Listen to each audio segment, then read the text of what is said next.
Hello everyone, welcome to Mangat brains. Ma'am, हम एक साथ फिर से आ चुके हैं। तो भाई आज हम किस क्लास के लिए आए हैं एक साथ? हम सब जानते हैं, पीछे लिखा तो है, तो एक बार देख लेते हैं। Class 9 computer applications, code 165, chapter number 11, spreadsheet tool O calc part 2। भाई क्लास 9 कंप्यूटर एप्लीकेशंस का लास्ट चैप्टर। अब मैम आप लास्ट चैप्टर तो कह रहे हो, लेकिन चैप्टर नंबर 12 और 13 भी तो है, that is scratch programming and introduction to Python. तो भैया अगर आप पुरानी एडिशन की बुक्स को अगर रेफर कर रहे हैं, कोड 165 की जो बुक है हमारी कंप्यूटर एप्लीकेशंस की, उसकी अगर पुराना एडिशन आप रेफर कर रहे हैं तो चैप्टर नंबर 12 और 13 आपको बिल्कुल मिलेगा। लेकिन उन चैप्टर्स को देखिए, बड़े अच्छे से देखिए और उनको भूल जाइए। जी हाँ, क्योंकि करंटली सीबीएसई ने ये चीज अपडेट कर दी है कि क्लास 9 कंप्यूटर एप्लीकेशंस में चैप्टर नंबर 12 और 13 इंक्लूडेड नहीं है। जी हाँ, यूनिट नंबर 4 टोटली अबॉलिश कर दी गई है, हटा दी गई है, बैन लग गया है उस पे। आपको पढ़नी है सिर्फ और सिर्फ 3 units, that is unit number 1, 2 and 3। And third unit में जो लास्ट चैप्टर आपको मिलेगा, that is your very own chapter number 11, जिसका हम अभी यहाँ पर तोड़ मरोड़ और अच्छे से उसको हम ढूंढ रहे हैं। चैप्टर नंबर 11 खत्म हो चुका है। जी हाँ स्टूडेंट्स, चैप्टर नंबर 11 के सारे टॉपिक्स हम कंप्लीट कर चुके हैं और इसी के साथ साथ हमने कंप्लीट किया है ऑब्जेक्टिव टाइप क्वेश्चंस। जी, ऑब्जेक्टिव टाइप क्वेश्चंस जो कि 25 क्वेश्चंस थे, उनको मैंने 2 पार्ट्स में कंप्लीट किया है। Part number 1 and objective type questions part number 2, जहां पे मैंने रिमेनिंग 15 क्वेश्चंस, पार्ट नंबर 1 में जहां पे मैंने 10 क्वेश्चंस डिस्कस किए थे, पार्ट 2 में ऑब्जेक्टिव टाइप क्वेश्चंस पार्ट 2 के अंदर मैंने रिमेनिंग 15 क्वेश्चंस बहुत ही डिटेल तरीके से डिस्कस किए हुए हैं। तो भाई फटाफट से इस सेशन को आप यहीं पॉज कर सकते हैं अगर आपने ऑब्जेक्टिव टाइप क्वेश्चंस के सेशन को विजिट नहीं किया है तो, क्योंकि ऑब्जेक्टिव टाइप क्वेश्चंस का जो सेशन होता है वो बहुत ही अमेजिंग और बहुत ही ज्यादा एक्साइटिंग होता है। और हो भी क्यों ना, क्योंकि हर ऑब्जेक्टिव क्वेश्चन अपने साथ बहुत सारे कॉन्सेप्ट्स का रिवीजन करा जाता है। तो भाई अगर आपने वो सेशंस अभी तक विजिट नहीं किए हैं तो पहले ही कह रही हूं कि इससे पहले कि इस क्लास का आगाज हो, आप इस वीडियो को पॉज कर सकते हैं और मेरे उन प्रीवियस सेशंस को, that is the sessions on objective type questions part 1 and part 2 को पहले विजिट करें और उसके बाद इस सेशन को यहां से रिज्यूम करें। जाना नहीं है उनको विजिट करके, वापस यही आना है। और भाई तब तक मैं आपको ये बता देती हूं कि आप सब जानते हैं कि MagnetBrains.com आप सबके लिए बहुत सारे अमेजिंग टॉप कोर्सेज लेकर आता रहता है। केजी से लेकर क्लास 12 तक हम सारी की सारी क्लासेस यहाँ पे कवर कर रहे हैं। और अभी रिसेंटली तो हमारी अपनी www.magnetbrains.com पे चल रहा है बहुत अच्छा ऑफर, जहां पे आपको मिल रहे हैं ई नोट्स। एग्जामिनेशन नियर है, टाइम नहीं है हमारे पास, 2 या 3 महीने ही रह गए हैं। बिल्कुल इस वक्त सीरियस हो जाओ, दिवाली भी निकल चुकी है, अब बारी आती है पढ़ाई की। और भाई पढ़ाई में सबसे ज्यादा जो साथ निभाता है वो है आपका मैग्नेट ब्रेन्स और उसके द्वारा प्रोवाइडेड नोट्स। तो फटाफट से जाइए www.magnetbrains.com पे और इन सारे के सारे ई नोट्स को आप ग्रैब कर सकते हैं। ई बुक्स भी मिल रही हैं जिसमें आपको मिलेंगे sample papers as well as previous years के क्वेश्चन पेपर्स भी। तो भाई जब इतना सब कुछ मिल ही रहा है तो सोचना क्या है, फटाफट से जाइए अपने www.magnetbrains.com पे और इन सारी की सारी चीजों को एक्सप्लोर कीजिए और इस अपॉर्चुनिटी को मिस नहीं करना है, क्योंकि अगर इसको मिस कर डाला तो एग्जामिनेशन फिर रुला डालेगा। चलिए शुरुआत करते हैं चैप्टर नंबर 11 थ्योरेटिकल प्रॉब्लम्स की। आइए question number 1, charts prove to be a beneficial feature of Calc. की बात तो हम सब जानते हैं कि भाई एक नॉर्मल से दिखने वाले टेक्स्ट वैल्यू या न्यूमेरिक वैल्यू को अगर मैं एक पिक्टोरिकली तरीके से रिप्रेजेंट करने की कोशिश करूं, एक नॉर्मल से दिखने वाले डेटा वैल्यू को अगर हम चार्ट्स के फॉर्म में, डायग्राम्स के फॉर्म में रिप्रेजेंट करेंगे तो वही नॉर्मल सा डेटा हमें और भी ज्यादा अट्रैक्टिव, और भी ज्यादा एफिशिएंट और भी ज्यादा प्रेजेंटेबल दिखने लगेगा। तो भाई जब चार्ट्स इतना अच्छा काम कर रहे हैं तो चार्ट्स ऑब्वियसली कैल्क सॉफ्टवेयर के लिए एक बेनिफिशियल फीचर की तरह उभर रहा है। Charts prove to be a beneficial feature of Calc. How, क्यों? चलिए भाई आंसर तो मैंने अभी यहीं पे दे दिया आपको, लेकिन इसको और भी अच्छी तरीके से हम आगे देखने वाले हैं। आइए, what are the different types of charts in Calc. भाई इसी के साथ साथ हमें बताना है कि कैसे एक चार्ट कैल्क सॉफ्टवेयर का बहुत ही ज्यादा अमेजिंग, बहुत ही ज्यादा बेनिफिशियल फीचर की तरह उभरता तो है ही, लेकिन इसी के साथ साथ कितने टाइप के चार्ट्स कैल्क सॉफ्टवेयर के अंदर वैलिड है। चलिए आइए देखते हैं। Charts are the pictorial representation. बिल्कुल ये बात सही है कि जो चार्ट होता है वो पिक्टोरियल रिप्रेजेंटेशन होता है। क्या होता है? Charts are the pictorial representation of data which help in evaluating the worksheet and analyze them conveniently। मतलब क्या है इस बात का कि आपका छोटा सा सादा सा ब्लेंडेड तरीके से दिखने वाला वर्कशीट का डेटा अगर एक पिक्चर फॉर्मेट में, अगर एक ग्राफिक फॉर्मेट में आप सबके सामने प्रेजेंट किया जाए तो उस पर्टिकुलर डेटा को असेस करने का जो आप में क्यूरियोसिटी है वो और भी ज्यादा इंक्रीज हो जाएगी। यही लिखा हुआ है, charts are the pictorial representation of data which help. अब किसी भी डेटा को अगर मैं पिक्टोरियल तरीके से रिप्रेजेंट करती हूं तो वो हमें क्या क्या चीजें करने में काम करता है? This pictorial representation of a data in a worksheet helps in evaluating the worksheet. पूरी वर्कशीट को इवैल्यूएट करने में, इवैल्यूएट का मतलब क्या होता है? उसको एग्जीक्यूट करने में, उसको असेस करने में, उसके द्वारा आउटपुट निकालने में। वर्कशीट के डेटा को इवैल्यूएट करने के लिए और उनको अच्छे से, कन्वीनियंटली का मतलब क्या होता है? कन्वीनियंटली का मतलब क्या होता है? इन अ बेटर वे। कन्वीनियंटली का मतलब होता है इन अ बेस्ट वे या बेटर वे, और भी ज्यादा अच्छे तरीके से, और भी ज्यादा अच्छी तरीके से अपने वर्कशीट में स्टोर डेटा को आप चार्ट्स की हेल्प से एनालाइज कर सकते हो। भाई वर्कशीट में किसी सेल के अंदर किसी डेटा को अगर स्टोर कर रहे हो तो उसे तो एनालाइज करना पड़ेगा, लेकिन उसी डेटा को एक सेल में एनालाइज ना करते हुए एक पिक्चर फॉर्म में अगर हम एनालाइज करने की कोशिश करें तो वो और भी ज्यादा आसान, और भी ज्यादा इफेक्टिव और भी ज्यादा कन्वीनियंट होता है। इसलिए चार्ट एक बेनिफिशियल फीचर कहा जा सकता है कैल्क सॉफ्टवेयर का। अब ये क्लियर हुआ कि भाई जहां पे चार्ट किसी एक रॉ से दिखने वाले वर्कशीट के डेटा को एक ग्राफिकल फॉर्मेट प्रोवाइड कराता है, उसी के साथ साथ उसी डेटा को, वर्कशीट के उसी डेटा को अच्छी तरीके से इवैल्यूएट और असेस करने में भी हेल्प करता है, एनालाइज करने में भी हेल्प करता है। चलिए आइए, Calc supports different types of charts. हम सब जानते हैं कि एक कैल्क सॉफ्टवेयर के अंदर आप 10 टाइप्स के चार्ट्स क्रिएट कर सकते हैं। कौन कौन से हैं? आइए भाई, area chart, column chart, 3D chart. अब ये जो 3D चार्ट है ये कॉलम का भी है और बार का भी है, ठीक है। Bar chart, pie chart, line chart, stock chart, net chart. तो भाई यहाँ पे सारे के सारे चार्ट्स तो दिए हुए हैं नहीं, लेकिन मैं आपको बता देती हूँ what are the different types of charts. हमारे कैल्क सॉफ्टवेयर के अंदर 10 चार्ट्स होते हैं। चलिए देखें, सबसे पहला एरिया चार्ट। ये बात हम सब जानते हैं, हमारे कैल्क सॉफ्टवेयर के अंदर होता है एक एरिया चार्ट, ठीक है मैम, एरिया चार्ट। फिर हमने क्या पढ़ा था? फिर हमने पढ़ा था कॉलम चार्ट के बारे में, फिर हमने पढ़ा था कॉलम चार्ट के बारे में, ठीक है। कॉलम चार्ट जिसको हम 2 कैटेगरीज में और डिवाइड कर सकते थे।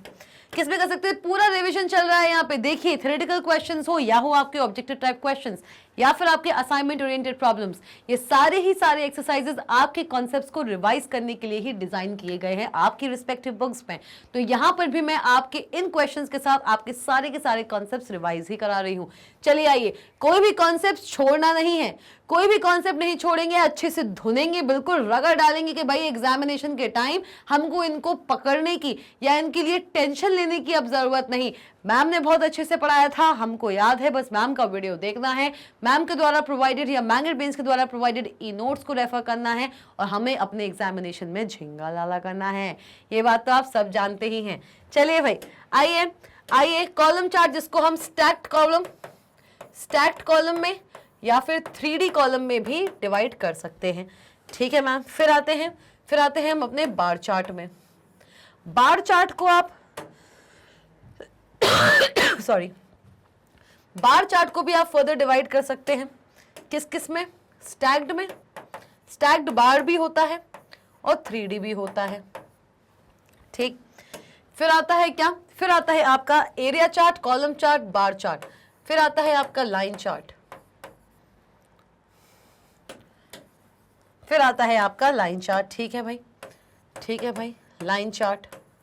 लाइन चार्ट के बाद आता है आपका अपना फेवरेट चार्ट आता है और वो है आपका पाई चार्ट। ये शायद आपने अभी नहीं पढ़ा है, ये शायद आपके कोर्स में नहीं है, लेकिन मैं एक बात आपको बता देती हूँ, ये बात मैं आपको बता देती हूँ कि पाई चार्ट को भी, आप पाई चार्ट को भी, ये अपने कोर्स में नहीं था लेकिन मैं तब भी बता देती हूँ क्योंकि आपसे क्वेश्चन पूछा जा सकता है। बच्चे मैक्सिमम टाइम कंफ्यूज हो जाएंगे कि मैम पाई चार्ट का क्वेश्चन है, एक पूरा पाई चार्ट बना हुआ है, उससे रिलेटेड कुछ क्वेश्चंस पूछे गए हैं, हमें उसके आंसर्स देने हैं। और पाई चार्ट आपको एक नॉर्मल पाई ना दिख के आपको 3D में भी दिख सकता है। एक पाई चार्ट आपके सामने 3D ग्राफ में भी आ सकता है, याद रखना। तो बिल्कुल कंफ्यूज मत होना, पाई चार्ट चाहे एक नॉर्मल पाई की तरह आए या फिर एक 3D फॉर्मेट में आए, वो रहेगा पाई ही, वो पाई ही रहेगा। बच्चों को कंफ्यूज करने के लिए, बच्चों के लिए क्वेश्चंस को टफ बनाने के लिए टीचर्स या फिर जो आपके एग्जामिनेशन पेपर सेटर्स होते हैं वो ये ट्रिक्स अपनाते हैं, लेकिन वो भूल जाते हैं कि बच्चे मैग्नेट ब्रेन से भी पढ़ रहे हैं। जी हाँ, आपका मैग्नेट ब्रेन आपके लिए हर चीज पॉसिबल करेगा। जो चीजें आपको डरा सकती हैं उन चीजों के साथ अब आप खेलना शुरू करोगे, बिल्कुल भी डरने का नहीं है भाई लोग। चाहे पाई चार्ट आपके सामने 3D फॉर्म में भी आ सकता है, लेकिन रहेगा वो पाई चार्ट ही। पूरे के पूरे सम को अलग अलग पार्ट्स में हर एक एलिमेंट को अच्छे से दिखाने का काम जो एक पाई चार्ट का होता है, एक नॉर्मल पाई चार्ट का होता है, वही काम एक 3D पाई चार्ट का भी होगा। चलिए आइए, तो वही पाई चार्ट को भी आप 3D फॉर्म में देख सकते हो। फिर आएगा आपका डोनट चार्ट, फिर आएगा आपका क्या, XY चार्ट। XY चार्ट जिसको आप क्या कहते हो, स्कैटर चार्ट भी क्या कहते हो भाई, हाँ जी, जहां पे हम कोऑर्डिनेट्स को प्लॉट करते हैं, जहां पे हम क्या प्लॉट करते हैं बंधु, हम यहाँ पे कोऑर्डिनेट्स XY कोऑर्डिनेट्स को प्लॉट करते हैं। ठीक है मैम, आइए डोनट चार्ट, XY चार्ट। फिर आएगा आपका कौन सा भाई, कौन सा, हाँ वही वाला भाई, वही वाला तो नेट चार्ट, बिल्कुल सही। नेट के बाद क्या आएगा, नेट के बाद क्या आएगा भाई, जल्दी बताते जाओ भाई, कमेंट सेक्शन भर देना है। मैम भूलती जा रही हैं क्या, मैम भूलती जा रही है, मैम भूल तो नहीं रही है, लेकिन आप लोगों से उम्मीद लगाती हैं कि आप लोग पार्टिसिपेट करो। Stock chart and last but definitely not the least कौन सा है हमारा, वो है हमारा column and line chart. Okay, ये हमारे 10 चार्ट्स हैं। देखिए 1, देखिए 2, 3, 4, 5, 6, 7, 8, 9 एंड 10। ये हमारे 10 चार्ट्स हैं जिनको मैं मैक्सिमम हर एक वीडियो में आपसे रिवाइज कराती थी, और थ्योरेटिकल क्वेश्चंस में भी मैंने आपको रिटन फॉर्मेट में यहाँ पे रिवाइज करा दिया है। एरिया चार्ट, कॉलम चार्ट जिसको हम स्टैक्ड और 3D में भी यहाँ पे तोड़ सकते हैं, बार चार्ट जो स्टैक्ड फॉर्म में भी और 3D फॉर्मेट में भी आपके सामने आ सकता है, लाइन चार्ट, पाई चार्ट भी 3D फॉर्मेट में आपके सामने आ सकता है, इसलिए घबराने का नहीं है वो पाई ही। Donut chart, SY scatter chart, net chart, stock chart, column and line chart, ये सारे के सारे हमारे चार्ट्स होते हैं जो एक OOO दैट इज OpenOffice.org के कैल्क स्प्रेडशीट सॉफ्टवेयर के अंदर सपोर्टेबल हैं। इस आंसर के अंदर सारे के सारे चार्ट्स मेंशन नहीं थे, एटसेट्रा लिखा हुआ था, इसलिए मैंने इसको यहाँ पे और भी ज्यादा डिटेल्ड तरीके से आपको बता दिया है। क्लियर हुआ? जल्दी बताइए ये चीज क्लियर हुई है तो, बिल्कुल जल्दी बता दीजिए ये चीज क्लियर हुई है तो, जिससे कि हम आगे बढ़ सकते हैं। जाइए फटाफट से कमेंट सेक्शन में और बताइए मुझे, क्वेश्चन नंबर 2 पे भी जाना है, चलिए जल्दी जाइए। हाँ जी भाई, तो मुझे उम्मीद है कि क्वेश्चन नंबर 1 आप सभी को क्लियर हुआ है। ये क्वेश्चन बहुत ही अमेजिंग क्वेश्चन था और हाईली एक्सपेक्टेड क्वेश्चन था, क्योंकि इस एंटायर चैप्टर में जितना ज्यादा हमने चार्ट्स के बारे में पढ़ा है, मेरे ख्याल से इतना ज्यादा मैंने किसी भी चैप्टर में किसी अदर टॉपिक को एंटरटेन होते या फिर इतनी अच्छी तरीके से एक्सप्लेन्ड होते नहीं देखा। चलिए आगे बढ़ते हैं क्वेश्चन नंबर 2 की तरफ। चलिए आइए, question number 2, What is a chart sheet? अब भाई एक चार्ट शीट क्या होता है? ये जो वर्ड आपको देखने को मिल रहा है, ये जो वर्ड आपको देखने को मिल रहा है जिसका नाम है चार्ट शीट, आते जाते चलते फिरते कहीं ना कहीं किसी ना किसी टॉपिक में आपने इस वर्ड को सुना होगा। आप सब जानते हैं कि चार्ट शीट होती है एक ऐसी वर्कशीट, एक स्प्रेडशीट सॉफ्टवेयर के अंदर जो सिर्फ और सिर्फ कंटेन करती है एक चार्ट को। Chart sheet is a worksheet in a spreadsheet software that contains only a chart. अब देख लो, ना ही किसी सेल में कोई डेटा और ना ही कोई एडिशनल इंफॉर्मेशन, सिर्फ और सिर्फ एक वर्कशीट पे जब चार्ट डिस्प्ले होता है तो वो वर्कशीट एक चार्ट शीट बन जाती है। तो भाई what is a chart sheet? Does Calc support chart sheets? क्या हमारा जो कैल्क सॉफ्टवेयर है वो सपोर्ट करता है क्या चार्ट शीट को? चलिए देखें। Chart sheet, a sheet in a workbook that contains only one chart. एक ऐसी शीट आपकी वर्कबुक में, भाई जब भी ये लाइन देखने को मिल जाएगी ना कि एक वर्कबुक की शीट, मतलब कि एक वर्कबुक के अंदर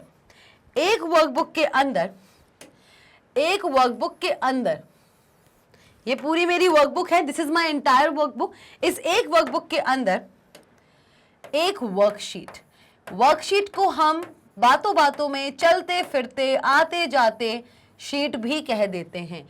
एक सिंगल वर्कशीट को हम शीट भी कह देते हैं बंधु। भाई एक वर्कबुक के अंदर होती हैं बहुत सारी वर्कशीट्स। इनिशियली आप जब भी एक वर्कबुक क्रिएट करते हो तो आपके सामने खुल के आती हैं 3 वर्कशीट्स, और वर्कशीट को हमेशा वर्कशीट ही नहीं, सिंपल शीट भी बुलाते हो। तो आइए देखते हैं क्या होता है एक chart sheet. Any sheet, that means any worksheet in a workbook that contains only one chart.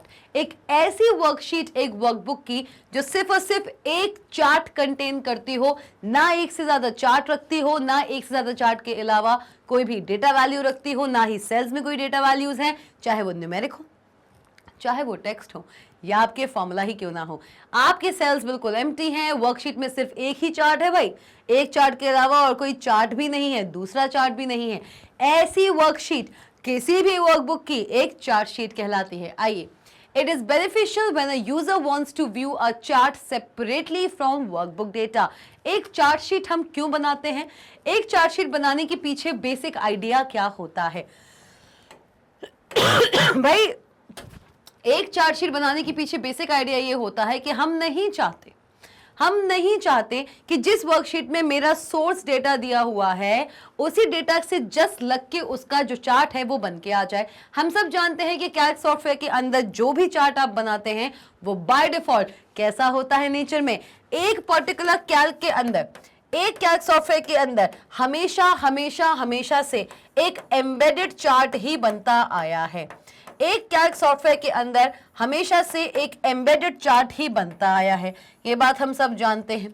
तो भाई एम्बेडेड चार्ट क्या होता है ये बात भी आप जानते हैं, और अगर आपने ये बात नहीं समझी है, अगर आप अभी भी नहीं जानते हैं कि एम्बेडेड चार्ट क्या होता है, दैट शोज कि आपने मेरी एक भी वीडियो रेफर नहीं करी है, क्योंकि मैं जानती हूं कि एक भी ऐसी वीडियो नहीं गई होगी चार्ट्स टॉपिक की चैप्टर नंबर 11 के अंदर जिस वीडियो में मैंने एम्बेडेड चार्ट के बारे में डिस्कशन ना कर लिया हो, अपार्ट फ्रॉम फॉर्मेटिंग डेटा, है ना। तो भाई एम्बेडेड चार्ट की बात तो बिल्कुल पहले ही चार्ट की वीडियो में हो चुकी थी, और उसके बाद कॉन्सिक्वेंटली जितनी भी सक्सेशन में वीडियोस आई हैं, हर वीडियो में मैंने एम्बेडेड चार्ट कहीं ना कहीं किसी ना किसी तरीके से आपको एक्सप्लेन जरूर किया है। भाई कैल्क सॉफ्टवेयर के अंदर हमेशा एक एम्बेडेड चार्ट ही बनता है। एम्बेडेड चार्ट बनता है दैट मीन्स जहां पे डेटा वहीं पे उसका चार्ट, जिस डेटा को रिप्रेजेंट कराना था ना एक चार्ट के रूप में, उसी डेटा के बगल में उसका चार्ट बन के आ जाता है। लेकिन मैं नहीं चाहती कि भाई जहां पे मेरा सोर्स डेटा है उसके जस्ट बगल में उसका चार्ट डिस्प्ले हो। मैं चाहती हूं कि उसका जो चार्ट है ना वो अलग से एक फ्रेश शीट पे डिस्प्ले हो। फ्रेश शीट पे अगर वो चार्ट डिस्प्ले होगा तो वो चार्ट मुझे और भी ज्यादा अच्छी तरीके से समझ आएगा। This is my requirement. तो ये कब बेनिफिशियल होता है? एक चार्ट शीट कब बेनिफिशियल होता है? It is beneficial only when a user wants to view a chart separately from the workbook data. इस वर्ड को देखने की, एम्फसाइज करने की बहुत ज्यादा आवश्यकता है। और ऐसा क्यों? जब आप अपने वर्कबुक का जो डेटा है उससे अलग उसके चार्ट को देखना चाहते हो, दोनों को एक ही जगह हौच पौच करके नहीं देखना चाहते हो, डेटा अलग है, उसका जो चार्ट है वो अलग वर्कशीट में है, वो अलग बना हुआ है neat and clean and tidy तरीके से। तो ऐसे सिनारियो में आप चार्ट शीट कॉन्सेप्ट को लेके आते हो।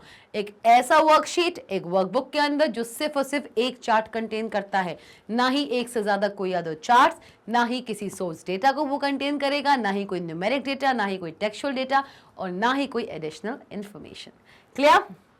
चलिए, अब पूछा क्या गया था हमसे? पूछा ये गया था कि मैम ये चीज तो हमने समझ ली कि चार्ट शीट क्या है और इसका बेनिफिट क्या है, ये भी हमने जान लिया, लेकिन क्या जो हमारा कैल्क सॉफ्टवेयर है वो सपोर्ट करता है क्या चार्ट शीट को, इस कॉन्सेप्ट को कि एक वर्कशीट में सिर्फ एक ही चार्ट दिखेगा भैया, इस कॉन्सेप्ट को क्या मेरा जो कैल्क सॉफ्टवेयर है वो सपोर्ट करता है? तो आप सब जानते हैं इसका आंसर बिल्कुल नहीं। यहां पे ही मैंने लिख दिया कि कैल्क के अंदर सिर्फ और सिर्फ एम्बेडेड चार्ट ही बन सकता है।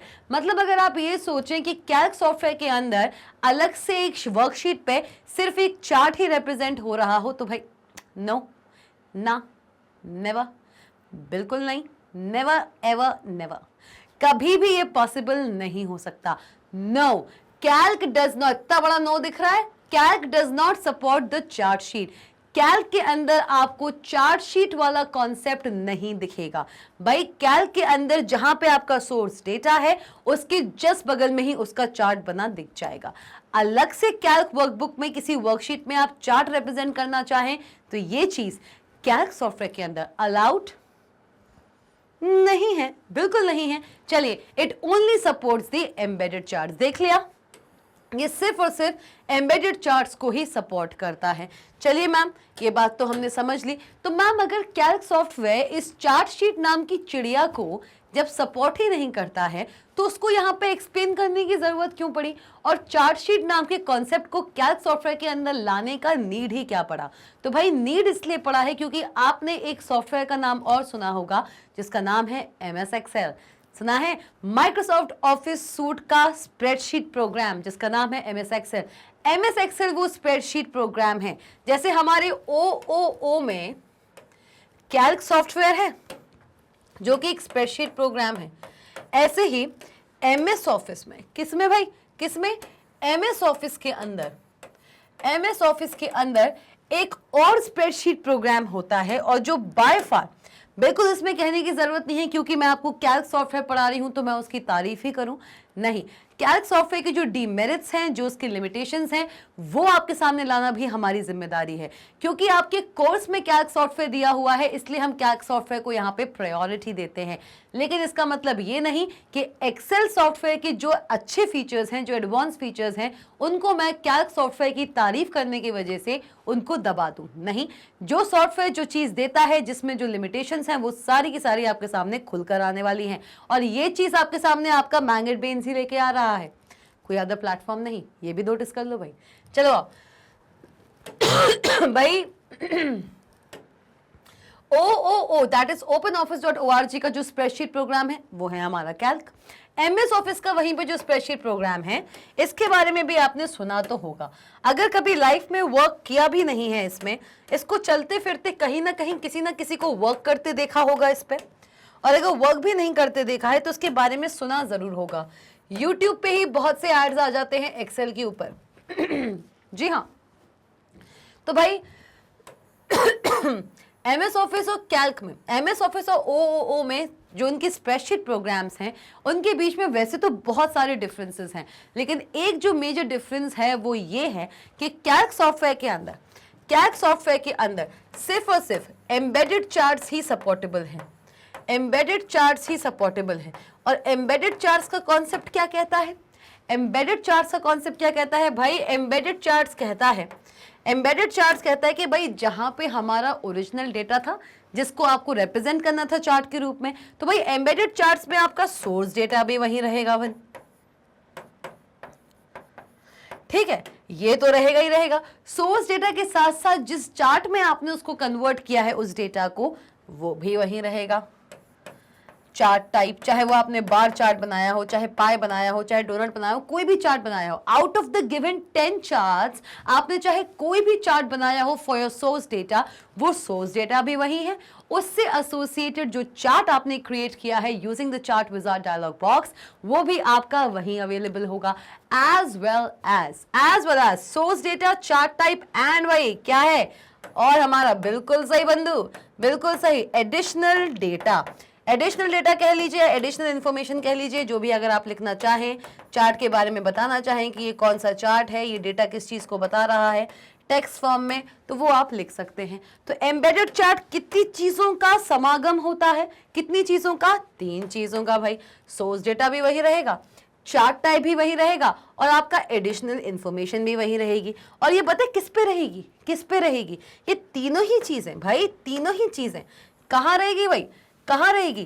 तीनों ही चीजें आपकी एक वर्कशीट पे रहेगी। अब मतलब पूरा का पूरा हौच पौच ना एक ही में होगा। और ये चीज मुझे कैल्क सॉफ्टवेयर की पर्सनली अच्छी नहीं लगी। कुछ हद तक अच्छा है कि भाई जहां पे आपका सोर्स डेटा है वहीं पे उसका चार्ट है, जिससे कि आपको चीजें टैली करने में इजीनेस होगी। It will be more convenient, I know कि भाई जहां पे सोर्स डेटा है वहीं पे उसका चार्ट लगा दिया तो उसको इजीली मैप करने में, समझने में, कंपेयर करने में इजी पड़ेगा। लेकिन उसमें हौच पौच बहुत हो जाता है, ये मेरा पर्सनल ओपिनियन है। आई एम नॉट सेइंग कि कैल्क सॉफ्टवेयर अच्छा नहीं है, बहुत अच्छा सॉफ्टवेयर है। सबसे पहली बात तो वो आपको फ्रीली अवेलेबल है टू डाउनलोड एंड इंस्टॉल, इससे बड़ी बात तो हो ही नहीं सकती। MS ऑफिस को आपको परचेज करना पड़ता है, परचेज सॉफ्टवेयर है, प्रोप्राइटरी सॉफ्टवेयर है, ठीक है। तो भाई यहाँ पे आइए, ये सारी की सारी चीजें आपको एक वर्कशीट पे मिलेगी भाई, सारी चीजें भाई, सारी चीजें एक ही वर्कशीट पे हैं। अब बता दो, एक ही वर्कशीट पे ये सारा का सारा चीज मिलेगी। ये है आपके एम्बेडेड चार्ट्स का कॉन्सेप्ट कि जब भी एम्बेडेड चार्ट की बात होगी तो ये तीनों चीजें एक ही वर्कशीट पर पाई जाएंगी। ठीक है मैम, मान ली बात, मान ली बात। चलो मैम, ये बात तो हमने मान ली आपकी, कोई समस्या नहीं है, कोई भी समस्या नहीं है। तो भाई कोई समस्या नहीं है तो यहाँ पे आ जाओ फिर से।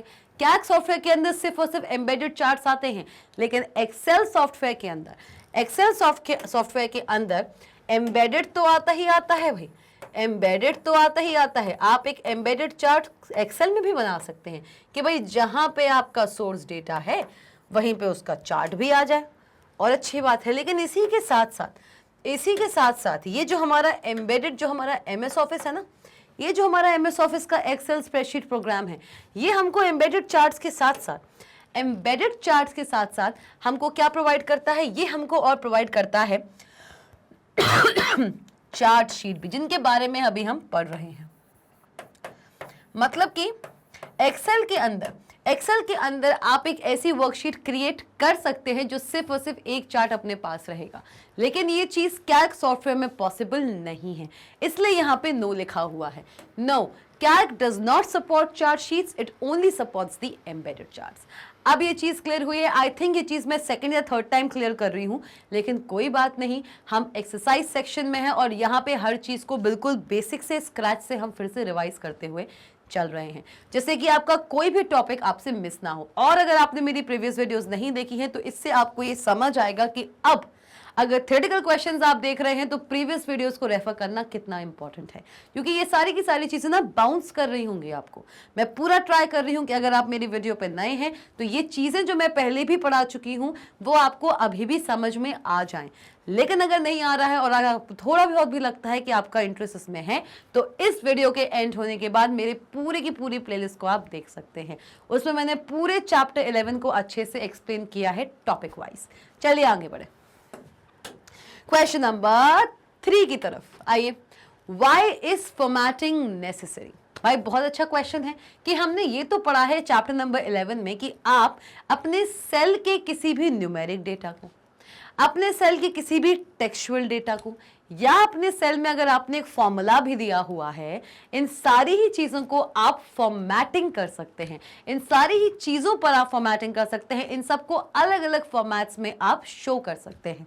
लेकिन फॉर्मेटिंग नेसेसरी क्यों है? It is not a must. See, formatting is necessary. दोनों ही चीजों में बहुत फर्क है बंधु, इस चीज को बड़े ध्यान से समझना। ये चीज आपके क्वेश्चंस में, आपके एग्जामिनेशंस में पूछी जा सकती है। फॉर्मेटिंग इनमें से क्या है? फॉर्मेटिंग इनमें से नेसेसरी है, नेसेसरी है, या फिर क्या है? या फिर क्या है भाई? नेसेसरी है या फिर मस्ट है? इन दोनों में से ही फॉर्मेटिंग क्या है? जरूरी है या बिल्कुल ही जरूरी है? नेसेसरी होना और मस्ट होने में थोड़ा सा बिल्कुल लाइट सा फर्क होता है। नेसेसरी एक मैंडेट नहीं डालता है कि भाई ये चीज होना तो बनता ही बनता है, ये ना होगा तो कुछ ना होगा। ये होता है आपका मस्ट कि भाई कुछ भी हो, कैल्क सॉफ्टवेयर के अंदर अगर आपने फॉर्मेटिंग नहीं करी तो कैल्क सॉफ्टवेयर आगे काम ही नहीं करेगा, वो आगे काम करेगा ही नहीं, वो आगे बढ़ेगा ही नहीं। आप चाहे कुछ कर लीजिए, आपके कैल्क सॉफ्टवेयर के अंदर ये चीजें होना तो बनता है। अगर फॉर्मेटिंग नहीं करी तो आपका कैल्क सॉफ्टवेयर आगे काम नहीं करेगा। तो वो आ जाती है आपकी मस्ट का सिनेरियो, मस्ट का केस आ जाता है, मस्ट का सिनेरियो आ जाता है। वही बात आती है नेसेसरी की। नेसेसरी का मतलब क्या होता है कि बाकी का काम तो वो जो कर रहा है कर ही रहा है, लेकिन अगर आप उसमें फॉर्मेटिंग भी डाल दो तो और भी अच्छा होगा। एक तरीके से इंपॉर्टेंट है but not a must. Must का मतलब होता है कि भाई अगर ये काम नहीं किया ना तो आगे एक कदम हम नहीं बढ़ाएंगे, भाई ये काम होना तो बनता है। तो भाई फॉर्मेटिंग होना नेसेसरी है कि मस्ट है? अब बता दो। इसका आंसर तो आप मुझे अच्छे से बता सकते हो, क्वेश्चन में ही दिख रहा है। बता दो whether it's necessary or a must formatting any value or formatting anything in the calc software, is it necessary or a must? बिल्कुल बताइए, why is formatting necessary? Answer ही दिख रहा है कि formatting must नहीं है लेकिन necessary है। भाई necessary क्यों है ये हमको बताना है, यही तो पूछ रहा है। Why is formatting necessary? It is not a must कि भाई अगर आप फॉर्मेटिंग नहीं करेंगे अपने कैल्क सॉफ्टवेयर में किसी भी वैल्यू पे तो आपका कैल्क सॉफ्टवेयर वहीं रुक जाएगा, आगे काम ही नहीं करेगा। उसे कोई मतलब नहीं है कैल्क सॉफ्टवेयर को, उसको तो सिर्फ एक परफेक्ट एक्यूरेट डेटा चाहिए जिसपे वो काम कर सके, और वो भी कब? जब अगर आप उस डेटा पे कोई भी फॉर्मूला या फंक्शन लगाते हैं, बस। बाकी उसे कोई मतलब नहीं है। फॉर्मेटिंग अगर आप करते हो तो वो आप अपने ईज के लिए करते हो, इसलिए वो मस्ट नहीं नेसेसरी है। क्लियर हुआ? हाँ जी भाई, क्लियर हो गया। फॉर्मेटिंग हमेशा से कैल्क सॉफ्टवेयर में, और ना ही केवल कैल्क सॉफ्टवेयर के अंदर, ना ही केवल कैल्क सॉफ्टवेयर के अंदर, फॉर्मेटिंग जो चिड़िया है ये आपके हर एक सॉफ्टवेयर में, हम राइटर एप्लीकेशन में भी फॉर्मेटिंग कर सकते हैं अलग अलग टाइप की। हम इम्प्रेस एप्लीकेशन जहाँ पे बढ़िया अमेजिंग हम स्लाइड शोज बनाते हैं, प्रेजेंटेशंस बनाते हैं, वहाँ पे भी हम अलग अलग टाइप की फॉर्मेटिंग कर सकते हैं। हम सब पढ़ चुके हैं ये बातें, बिल्कुल पढ़ चुके हैं, है ना? तो ये सब चीज़ें हम कर सकते हैं और कैल्क सॉफ्टवेयर में भी हम फॉर्मेटिंग कर सकते हैं, but it is always a necessary thing, not a must thing. तो अब क्लियर हुआ नेसेसरी और मस्ट के बीच का difference in terms of formatting. चलिए आइए, तो भाई फॉर्मेटिंग नेसेसरी क्यों है? आखिर जरूरत पड़ी क्यों हमें फॉर्मेटिंग की? ऐसा तो है नहीं कि फॉर्मेटिंग नहीं होगी तो हमारा काम नहीं चलेगा, ऐसा नहीं है। मस्ट तो है नहीं, नेसेसरी है।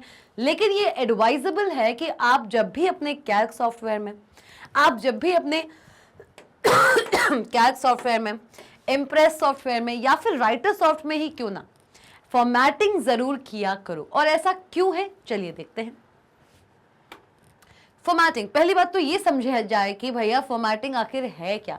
जिस चीज़ के बारे में इतना डिस्कशन हो रहा है कि ये नेसेसरी है और क्यों है, किस लिए है, कहाँ है, कैसे होगी, सबसे पहले ये समझा जाए कि फॉर्मेटिंग एक्चुअली किस चिड़िया का नाम है क्या ये जो इतना इस पर वेटेज दिया जा रहा है। चलिए देखें।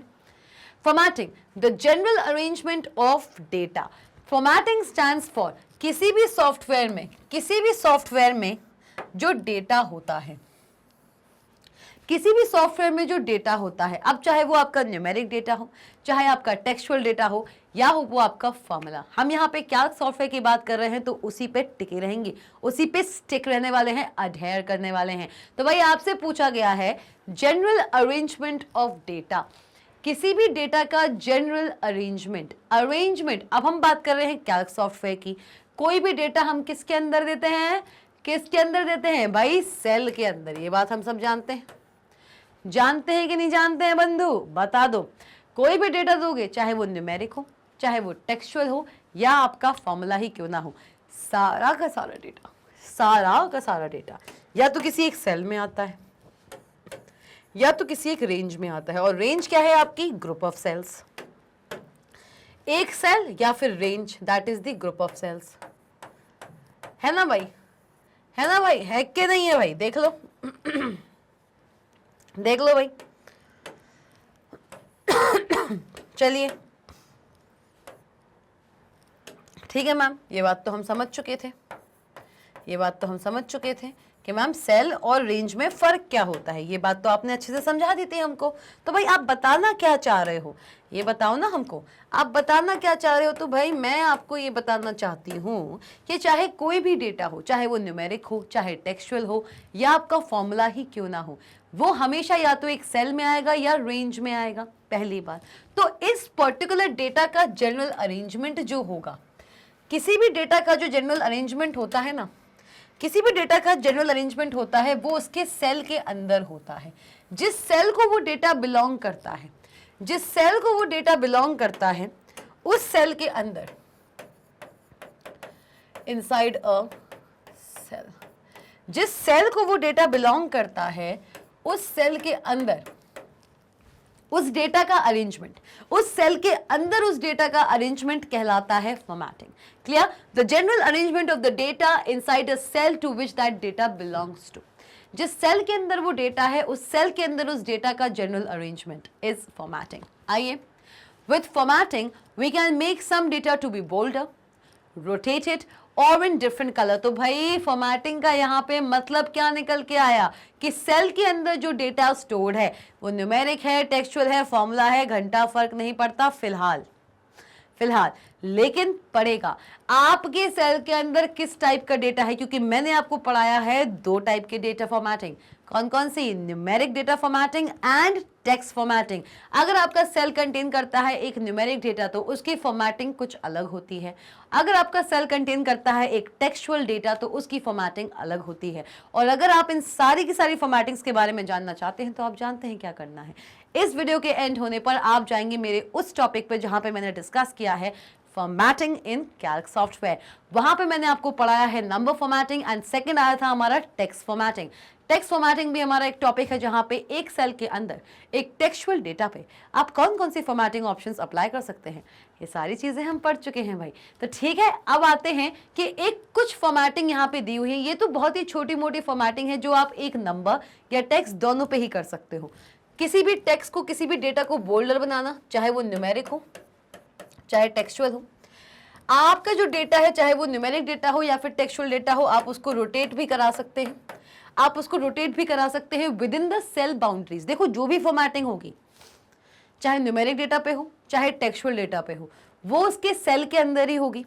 अब ये जो फॉर्मेटिंग्स लिखी हुई हैं, किसी भी डेटा को बोल्डर बनाना, उसको रोटेट कराना, उसको डिफरेंट कलर प्रोवाइड कराना, ये सब उसके सेल के रिस्पेक्ट में ही होगा। बोल्डर होगा अगर कोई भी टेक्स्ट, चाहे वो न्यूमेरिक टेक्स्ट हो चाहे टेक्सचुअल टेक्स्ट हो, सेल के अंदर होगा। रोटेट भी कराओगे ना अगर किसी भी डेटा को, चाहे वो न्यूमेरिक डेटा हो आपके सेल का या फिर एक टेक्सचुअल डेटा हो, तो वो भी सेल बाउंड्रीज के रिस्पेक्ट में रोटेट होगा। ये बात अगर आप क्लियरली जानना चाहते हैं, डीपली जानना चाहते हैं कि how a data is rotated inside a cell और रेंज ऑफ सेल्स, तो आपको जाना पड़ेगा मेरे टेक्स्ट फॉर्मेटिंग के पार्ट नंबर 1 या पार्ट 2 में। मुझे एग्जैक्टली याद नहीं है, लेकिन टेक्स्ट फॉर्मेटिंग का जो हमारा सीरीज चला था उसमें मैंने आपको बताया था how to rotate any data. I think part 1 ही है टेक्स्ट फॉर्मेटिंग पार्ट 1, जहां पे मैंने आपसे डिस्कस किया था how to rotate any numeric data और textual data within the cell boundaries. चलिए आइए, और थर्ड आता है कि आप किसी भी अपने डेटा को, चाहे वो आपका न्यूमेरिक डेटा हो, चाहे वो आपका न्यूमेरिक डेटा हो या फिर आपका टेक्सचुअल डेटा हो, उसको डिफरेंट कलर्स से भी रिप्रेजेंट कर सकते हो। भाई एक ही कलर देख देख के बोर नहीं हो जाओगे? बताओ खुद। सेल के अंदर जाते हो, चाहे न्यूमेरिक डेटा दो चाहे आपका टेक्सचुअल डेटा दो, सब ब्लैक ही कलर का आता है, बाय डिफॉल्ट ब्लैक कलर होता है। आप चाहें तो अपने numeric as well as textual दोनों ही डेटा को, numeric as well as textual दोनों ही डेटा को अलग अलग कलर से रिप्रेजेंट कर सकते हो। So basically, formatting provides worksheet a neater। अब जरूरत क्यों पड़ी, नेसेसरी क्यों है फॉर्मेटिंग, अब हम ये समझते हैं। मतलब हमने यहाँ पे ये डिस्कस किया था कि फॉर्मेटिंग नेसेसरी है, मस्ट नहीं है। मतलब अगर आप अपनी वर्कशीट के अंदर कोई भी डेटा देते हैं बिल्कुल सारी डिफॉल्ट सेटिंग्स के साथ, सेंटर अलाइंड है, अगर न्यूमेरिक डेटा है तो राइट अलाइंड है, अगर टेक्सचुअल डेटा है तो लेफ्ट अलाइंड है, भाई सारी सेटिंग्स, सारी डिफॉल्ट सेटिंग्स के साथ, उसका कलर ब्लैक है, कोई बोल्डनेस नहीं है, कुछ नहीं है, अगर अपने डेटा को वर्कशीट के अंदर देते भी हो तब भी आपका कैल्क सॉफ्टवेयर चलेगा, वो आपको कोई एरर मैसेज नहीं देगा। Hence the formatting is a necessary thing, not a must thing. लेकिन फॉर्मेटिंग देना क्यों एडवाइजेबल है, क्योंकि ये क्या करता है, आपकी वर्कशीट को एक नीटा और एक लेजिबल आउटलुक प्रोवाइड करता है। बाकी के जो भी आपके फ्रेंड्स हैं उनकी वर्कशीट से अलग भी तो दिखनी चाहिए आपकी वर्कशीट। अब आप सब एक जैसी वर्कशीट बना के ले आए, सारी वर्कशीट्स में वही डिफॉल्ट सेटिंग्स हैं, तो भाई टीचर को भी लगेगा कि भाई क्या है, मतलब अच्छा ही नहीं लग रहा है। अपनी वर्कशीट को और भी ज्यादा प्रेजेंटेबल, देखो इम्प्रेस एप्लीकेशन में क्या सीखा था आपने चैप्टर नंबर 9 के अंदर, चैप्टर नंबर 9 के अंदर हमने यही सीखा था कि जितना हो सके उतना अच्छा, सिंपल, सोबर एंड अट्रैक्टिव हम प्रेजेंटेशंस बनाने की कोशिश करते हैं। अलग अलग फॉर्मेटिंग टूल्स, अलग अलग ड्राइंग टूल्स, अलग अलग टेम्पलेट्स, इन सारे graphs, charts, animations, custom animations, transition effects, इन सब चीज़ों की हेल्प से मैं अपने प्रेजेंटेशन को और भी ज़्यादा अच्छा, और भी ज़्यादा अट्रैक्टिव, और भी ज़्यादा अलार्मिंग एंड प्रेजेंटेबल बनाने की कोशिश करती हूँ। तो इम्प्रेस में जब हम ये काम कर सकते हैं तो भाई कैल्क में क्यों नहीं। आपको दिया हुआ एक डेटा, वही डेटा आपके फ्रेंड को दिया हुआ है। अब उसी डेटा में अगर आप थोड़ी बहुत फॉर्मेटिंग लगा दो और आपका फ्रेंड वही डेटा पूरी डिफॉल्ट सेटिंग्स में ले आएगा, तो आपका जो डेटा है वो आपकी मैम की या आपके टीचर की जो आईज को है जल्दी कैच करेगा, वो जल्दी आपके डेटा को देखेगा, क्योंकि आपका डेटा थोड़ा सा अलग दिखेगा और बेटर दिखेगा और भी ज़्यादा अट्रैक्टिव एंड प्रेजेंटेबल दिखेगा। डेटा सेम है दोनों वर्कशीट्स में, दोनों ही वर्कशीट्स में डेटा चल रहा है, कैलकुलेशंस हो रही हैं, लेकिन आपका डेटा और भी ज़्यादा एफिशिएंट, और भी ज़्यादा नीटर और भी ज़्यादा लेजिबल आउटलुक का है। क्लियर हुआ कि फॉर्मेटिंग क्या होती है और क्यों एक फॉर्मेटिंग नेसेसरी है, पर मस्ट नहीं। और एक फॉर्मेटिंग अगर आप अपनी वर्कशीट पर लगाते हैं, अपनी वर्कबुक में लगाते हैं, तो कैसा आपका वर्कबुक, आपकी वर्कशीट स्टैंड आउट करती है with the remaining worksheets. Clear? चलिए आगे बढ़ते हैं। क्वेश्चन नंबर 3 यहां पर समाप्त होता है। आइए क्वेश्चन नंबर 4 की तरफ चलिए आइए। अपना ये एक एक्सरसाइज क्वेश्चन है, इसको बड़े अच्छे से करना है हमें और आपको मिलकर इस क्वेश्चन को ढूंढना है। चलिए आ जाइए। Can you rotate text in cell C4 in a workbook in Calc? What will happen to the height of the rest of the cells in the same column after rotation? बहुत अच्छा question है, बहुत ही धमाकेदार question है। क्या आप जानते हैं इस क्वेश्चन का आंसर? थोड़ा इस क्वेश्चन को अच्छे से पढ़िए, ध्यान से पढ़िए और बताइए कि क्या ये चीज पॉसिबल है, क्या एक सेल के अंदर किसी टेक्स्ट को रोटेट करना पॉसिबल है, और अगर है तो जिस सेल के अंदर वो टेक्स्ट रोटेट हुआ है उस पर्टिकुलर कॉलम में बाकी अदर सेल्स की हाइट पर क्या असर पड़ेगा। बहुत दिमाग लगाने वाला क्वेश्चन है, लेकिन मैं चाहती हूं कि आप इसमें इंटरेस्ट दिखाएं और अपनी अपनी राय दें। जाइए कमेंट सेक्शन में बताइए मुझे। चलिए जल्दी से। हाँ जी, तो फिर सोचा क्या एक पर्टिकुलर सेल के अंदर, यहाँ पे हमको सेल भी दिया हुआ है, भाई C4 ना दे के C3 देते तो भाई मैम का भी थोड़ा मन रख जाता, क्योंकि आप सब जानते हैं कि मैम को C3 सेल बहुत पसंद है। भाई मैम को तो C3 सेल बहुत पसंद है, लेकिन हम क्वेश्चन से छेड़छाड़ कर नहीं सकते, इसलिए मैं इसको C4 ही कंसिडर करूंगी। अब क्या कर सकते हैं, अब दिया हुआ है, क्या करें, मजबूर हैं हम। चलिए आइए, C4 सेल के अंदर सपोज करो एक टेक्स्ट लिखा हुआ था। क्या लिखा हुआ था बंधु, क्या लिखा हुआ था भाई? मैम एक टेक्स्ट लिखा हुआ था। मैम ये कह रहा है कि मैम MB नाम का एक टेक्स्ट लिखा हुआ था और क्वेश्चन ये पूछा गया है मुझसे कि क्या आप अपने C4 सेल के अंदर जो टेक्स्ट लिखा हुआ है उसको रोटेट करा सकते हैं। तो इससे पहला वाला जो क्वेश्चन था, जो हमारा प्रीवियस क्वेश्चन था, उसमें क्या था कि फॉर्मेटिंग में आप किसी भी पर्टिकुलर डेटा को बोल्डर बना सकते हैं, उसको रोटेट कर सकते हैं, लिखा था। तो मतलब ये चीज तो सही है कि हाँ, yes we can rotate a text in the cell C4 in a workbook in Calc. हम सेल C4 के अंदर जो स्टोर्ड टेक्स्ट है, सपोज यहाँ पे MB लिखा हुआ है, उसको कितनी भी एंगल से रोटेट करा सकते हैं। चलिए अब नेक्स्ट क्वेश्चन उन्होंने ये पूछा कि अगर आपने ऐसा किया, अभी तो ये नॉर्मल लिखा है, सपोज करो यही C4 सेल में जो आपका टेक्स्ट दिख रहा है ना, ये जो टेक्स्ट दिख रहा है,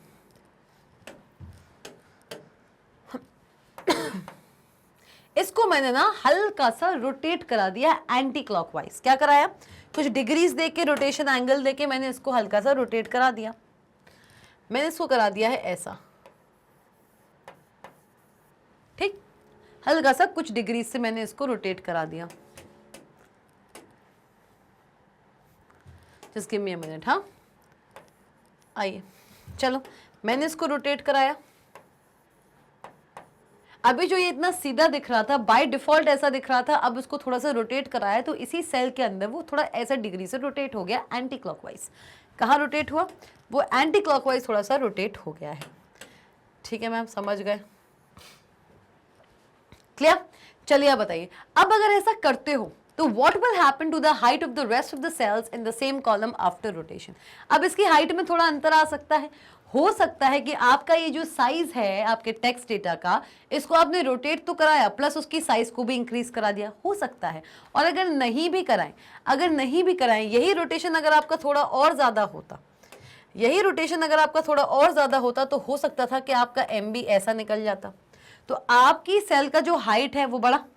तो अगर ऐसा हुआ तो आप जिस कॉलम में आपका ये C4 सेल है, दैट मीन्स कॉलम सी के अंदर, कॉलम सी के अंदर, कॉलम सी के अंदर जितने भी, कॉलम सी की यहाँ पे बात हो रही है, कॉलम सी के अंदर जितने भी रेस्ट ऑफ द सेल्स हैं, मतलब C1, C2, C3, C5, C6, C7 until C65 536, क्योंकि मैक्सिमम रोज एक वर्कशीट के अंदर 65,536 ही अलाउड हैं। ये बात आप जानते हैं, ठीक है, ये भी हमने यहाँ पे रिवाइज कर लिया। तो C65,536 तक अगर आप इसे लेके जाएंगे तो बाकी के जितने सेल्स हैं उनकी हाइट का क्या, जब इसमें इंक्रीमेंट हो गया तो बाकी की हाइट्स भी जो है सेल्स की सी कॉलम के अंदर उन पे भी कोई ना कोई फर्क आएगा। तो देख लें क्या होगा इसका आंसर। यस, पहली बात तो एक आदमी या हम में से कोई भी रोटेट करा सकता है एक टेक्स्ट को कैल्क सॉफ्टवेयर के अंदर, ये बात हम सब समझ चुके हैं, ये बात तो हम सब जानते हैं। If some text is rotated, then the whole column width is adjusted according to the rotated text. But the height of rest of the cells in the same column will not change except height of cell 4. क्या होता है, देखो क्या होता है, समझो। जब भी एक कॉलम के किसी एक सेल में किसी भी डेटा को हम रोटेट कराते हैं तो उस कॉलम का जो विड्थ है, देखो इन्होंने क्या पूछा, हाइट, इन्होंने क्या पूछा, इन्होंने पूछा हाइट, हम बात कर रहे हैं विड्थ की। जब भी एक कॉलम में किसी एक ऐसे सेल में ऐसी सिनेरियो बन जाए, ऐसा सिचुएशन बन जाए कि उसमें स्टोर डेटा को हमें रोटेट कराना पड़े बाय सम डिग्री, तो उस कॉलम की जो रेस्ट ऑफ द सेल्स हैं उन सब की विड्थ एडजस्ट हो जाती है in respect to the width of the cell in which the text has been rotated. जिस पर्टिकुलर सेल, जहां पे हम C4 की बात कर रहे हैं, C4 सेल में जितना भी टेक्स्ट रोटेट हुआ है उसकी विड्थ में जितना अंतर आया है वही अंतर एंटायर कॉलम के हर एक सेल में देखने को मिल जाएगा ऑटोमेटिकली। तो विड्थ एडजस्ट हो जाएगी in respect to the width of the changed cell, that is the adjusted cell C4 में जिसमें ये चीज हुई है। लेकिन हमसे पूछा गया था हाइट का, कि जितनी भी रिमेनिंग सेल्स हैं कॉलम सी के अंदर उन सब की हाइट में भी असर आएगा। तो भाई हाइट में कोई भी असर नहीं आता है, हाइट में सिर्फ और सिर्फ फर्क आएगा आपके वही सेल के जिस सेल में ये रोटेटेड टेक्स्ट मौजूद है।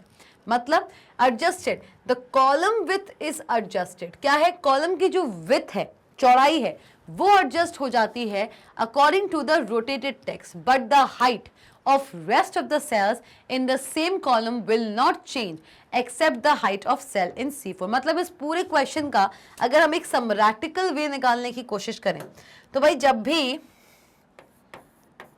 किसी भी सेल में टेक्स्ट रोटेट होता है, किसी भी सेल के अंदर एक टेक्स्ट रोटेट होता है, text rotation in a cell. भाई ये चीज आपको थ्योरेटिकली इतनी याद नहीं रहेगी, ये बात मैं जानती हूं, तभी मैं आपको यहाँ पे एक फ्लो चार्ट बनवा रही हूँ जिसको आप याद रख सकते हैं।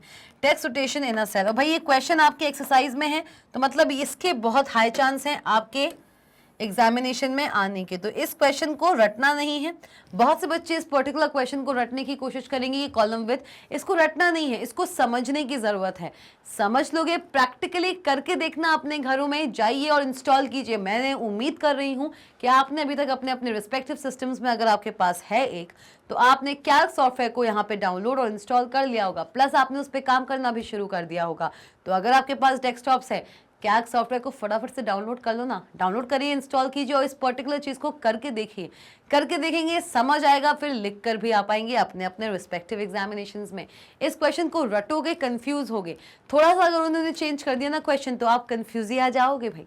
चलिए आइए, text rotation in a cell, अगर जब ऐसा होता है, कॉलम जो होता है, कॉलम जो होता है, कॉलम का जो रिमेनिंग सेल है, जो एक्टिव सेल है जिसके अंदर टेक्स्ट रोटेट हुआ है, जिस सेल के अंदर आपका टेक्स्ट रोटेट हुआ है वो होगा आपका एक्टिव सेल और ये होंगे आपके रेस्ट ऑफ द सेल्स, बाकी होंगे आपके rest of the cells, rest of the cells. ठीक है, तो होता क्या है, कॉलम की जो हाइट है और जो विड्थ है, तो भाई होता क्या है, चलिए देखते हैं।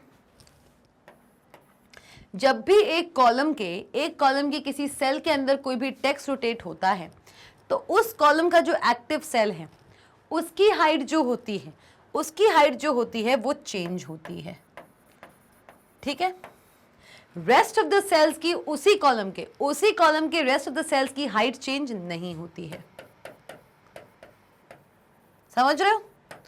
देखो, किसी भी सेल में अगर कोई टेक्स्ट रोटेटेड फॉर्म में है तो उस कॉलम के जो एक्टिव सेल है जिसके अंदर टेक्स्ट रोटेट हुआ है, the cell with the rotated text, उसकी हाइट चेंज होगी।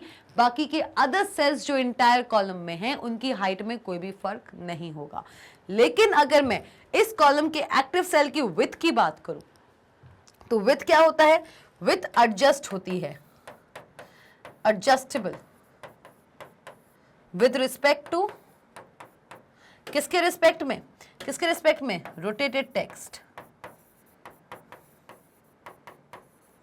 ठीक है। इस पर्टिकुलर सेल का जो विड्थ है वो एडजस्ट होगा किसके रिस्पेक्ट में? आपका जो रोटेटेड टेक्स्ट अगर एम बी लिखा हुआ है तो उस हिसाब से हो जाएगा। और भी बड़ा टेक्स्ट होता, अगर ये तो छोटा सा टेक्स्ट है, अगर और भी बड़ा टेक्स्ट होता तो उस हिसाब से वो एडजस्ट हो जाता। लेकिन अगर रेस्ट ऑफ द सेल्स की बात करें तो ये भी होते हैं क्या होते हैं? एडजस्टेबल। विड्थ जो होती है,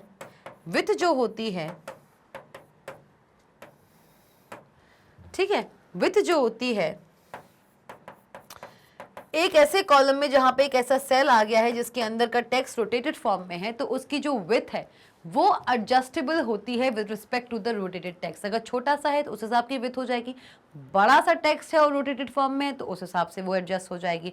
और उसी को देखते हुए एक्टिव सेल का तो होता ही होता है, रेस्ट ऑफ द सेल्स की भी एडजस्टेबल होती है with respect to active cell.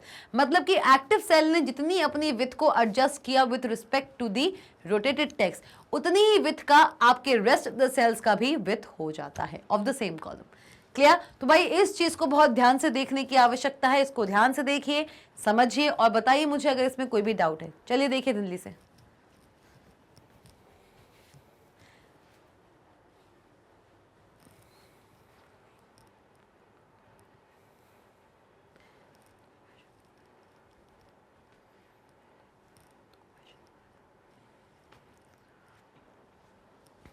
हाँ जी भाई, तो देख लिया इस चीज को, बहुत ही अमेजिंग क्वेश्चन था, बहुत ही अच्छा क्वेश्चन था। मतलब इस क्वेश्चन ने हमें मजबूर किया कि हम अपने ब्रेन्स पर थोड़ा थोड़ा जोर दें, थोड़ा थोड़ा गौर करें। भाई आप मैग्नेट ब्रेन से जुड़े हुए हो, नाम में ही ब्रेन्स आता है तो ब्रेन्स का तो इस्तेमाल होना तो बनता ही बनता है। तो ऐसे ही एक्साइटिंग क्वेश्चंस आपके लिए हम भी लेकर आते रहेंगे।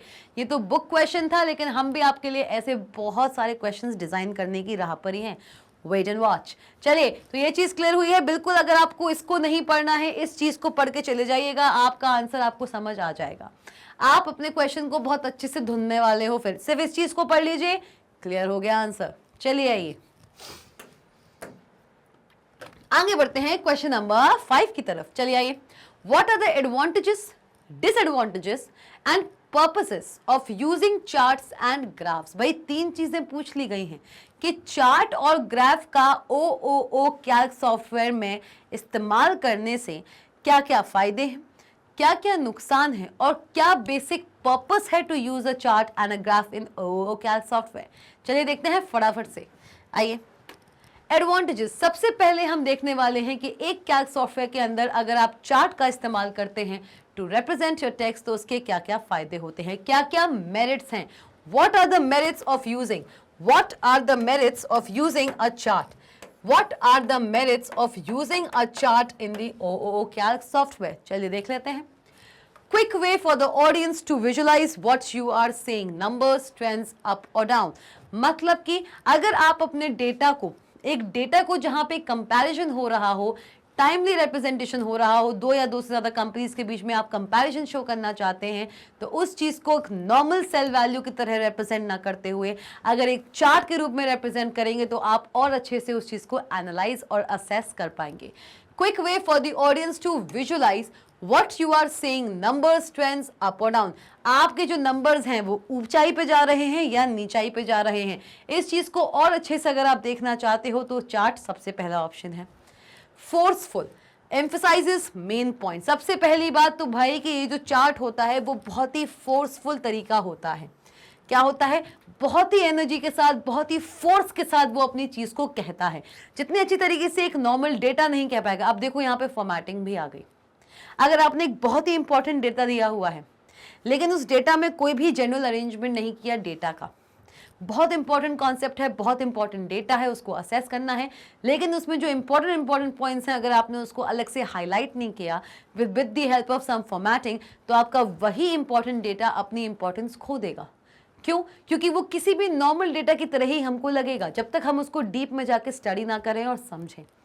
वही अगर उस नॉर्मल से दिखने वाले डेटा को मैं एक चार्ट के रूप में रिप्रेजेंट कर दूंगी तो उसी डेटा का जो एक्चुअल सिग्निफिकेंस है वो और भी ज्यादा फोर्सफुल तरीके से हम पर इंपैक्टफुल होगा। देखो, एम्फसाइजेस मेन पॉइंट, चार्ट की हेल्प से जो एक्चुअल में आपका मेन पॉइंट है, जो आप साबित करना चाहते हो, वो आप चार्ट की हेल्प से ज्यादा अच्छी तरीके से समझा सकते हैं। जैसे कि एक लाइन चार्ट की बात कर लें। लाइन चार्ट में हम क्या करते हैं, समय के साथ साथ किसी चीज में कितना उतार चढ़ाव आया है या समय के साथ साथ किसी चीज ने कितना चेंज देखा है, ये हम बहुत अच्छी तरीके से लाइन चार्ट की हेल्प से बता सकते हैं। जैसे कि मैंने कुछ अपने प्रीवियस सेशंस में आपको लाइन चार्ट में टेम्परेचर का एग्जाम्पल दिया था। बहुत ही अमेजिंग एग्जाम्पल था, बच्चों की काफी प्रेजेस भी मिली थी मुझे कि मैम जो हमारा लाइन चार्ट होता है, जो हमारा लाइन चार्ट होता है वो हमको बताता है कि भाई समय के साथ साथ भाई 2020 से शुरुआत करें या 2012 से शुरुआत कर लेते हैं, कोई समस्या की बात नहीं भाई, 2012 से शुरुआत कर लेते हैं और बताते हैं कि भाई टेम्परेचर में कितना फर्क आया। भाई हमारा दिल्ली शहर है, दिल्ली शहर है और भाई 2012 से चला, 2013 पे आया, 2014 पे आया, 2015 पे आया और फिर अल्टीमेटली 2016 पे आया। सारी ही चीजों में इसने बहुत उतार चढ़ाव देखा। दिल्ली शहर ने 2012 से लेके 2016 तक, इन सारे के सारे ईयर्स में, इन 5 ईयर्स में टेम्परेचर में बहुत ज्यादा चेंज देखा है। भाई जहां पे पहले उसका टेम्परेचर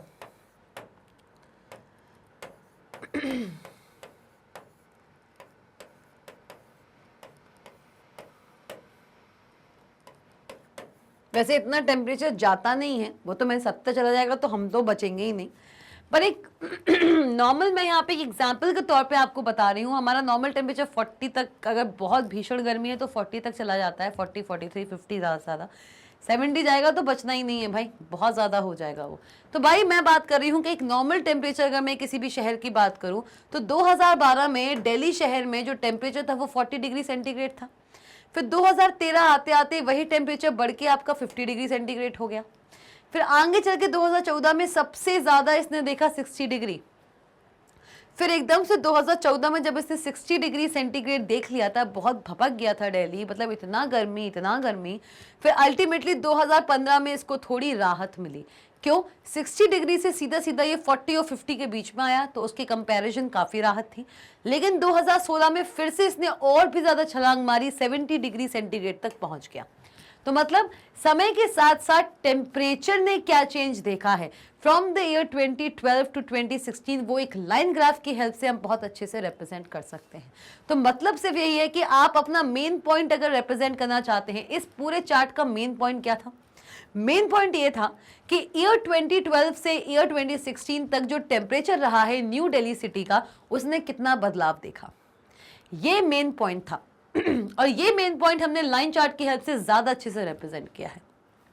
वही अगर मैं एक काम करती, न्यू दिल्ली में डाल देती, अलग अलग सेल्स में 2012, 13, 14, 15, 16 लिख देती, टेम्परेचर में लिख देती 20, 30, 40, तो उसी चीज़ को ना, और मैं कोई फॉर्मेटिंग भी नहीं देती, तो वो चीज़ इतना ज़्यादा इम्पैक्टफुल, इतना ज़्यादा फोर्सफुल नहीं होता और आप इस चीज़ को इतना अच्छे से देख नहीं पाते, समझ नहीं पाते कि भाई न्यू दिल्ली में क्या क्या चीज़ें चल रही हैं और किस तरीके से टेम्परेचर ने इन लोगों को परेशान किया, वहाँ पर रहने वाले लोगों को परेशान किया।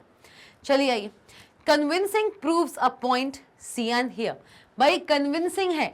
आपका चार्ट जो होता है वो बहुत ज्यादा कन्विंसिंग है। जिस चीज को हम वर्बली पढ़ते हैं वो इतना ज्यादा इंपैक्टफुल नहीं होता जितना हम जितनी चीजों को विजुअलाइज करते हैं, देखते हैं, सुनते हैं। चीजों को देखना और सुनना, जिन चीजों को हम सुनते हैं और देखते हैं वो चीजें ज्यादा समय तक हमें याद रहती हैं, ना कि जिनको हम पढ़ते हैं। जिन चीजों को हम पढ़ते हैं वर्बली या फिर देखते हैं ऐसे नॉर्मल पढ़ते हैं, उसको ज़्यादा टाइम तक हम रिटेन नहीं कर सकते, उसके लिए रिवीजन चाहिए होता है।